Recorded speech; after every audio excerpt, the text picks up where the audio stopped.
Good morning and welcome back to Morning Markets from True Potential. Paul Durrance, Investment Director. Today we're going to talk all things Japan. It's been one of the best performing stock markets and we're going to look at some economic data released this morning.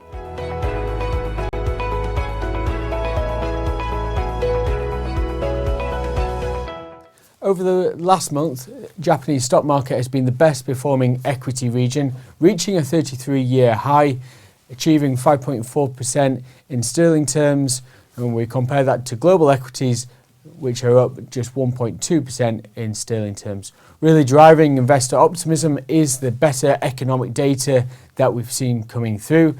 This morning, we got more economic data on the survey front from businesses on the manufacturing and on the services side as well. Economists pay a lot of attention to such regions because they're very timely, detailed, and gives a good sense of the broader Japanese economy. On the services side, we saw strong growth, expanding at a record rate for the month of May. What we're seeing is strong demand internationally for services coming through from tourism, and we're also seeing strong private consumption for services, which is really supporting those businesses. Employment has continued to increase as a result, which is supportive for their economy at the fastest pace on record. When we look on the manufacturing side, it's improving, but not at the same rate as services. It did, however, show expansion for the first time since October. Where we've really seen the demand on the manufacturing side is domestically rather than internationally, and that just reflects internationally we're seeing slower global economic growth, and that's despite the Japanese yen, the domestic currency, being on a relative basis weak.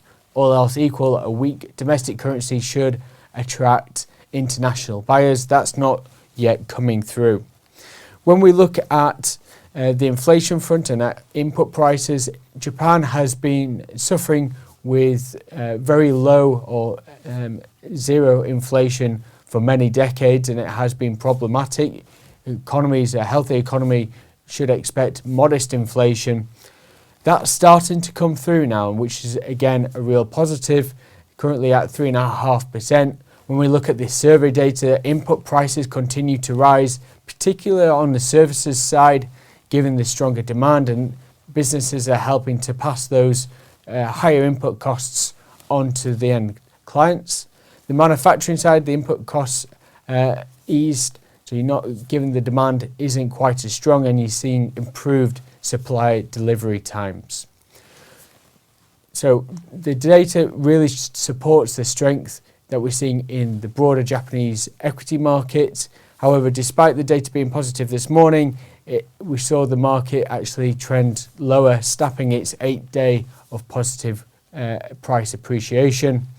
This morning we'll also get similar readings for Europe, the US, and also for the UK. So please stay tuned for that, and we'll keep you up to date.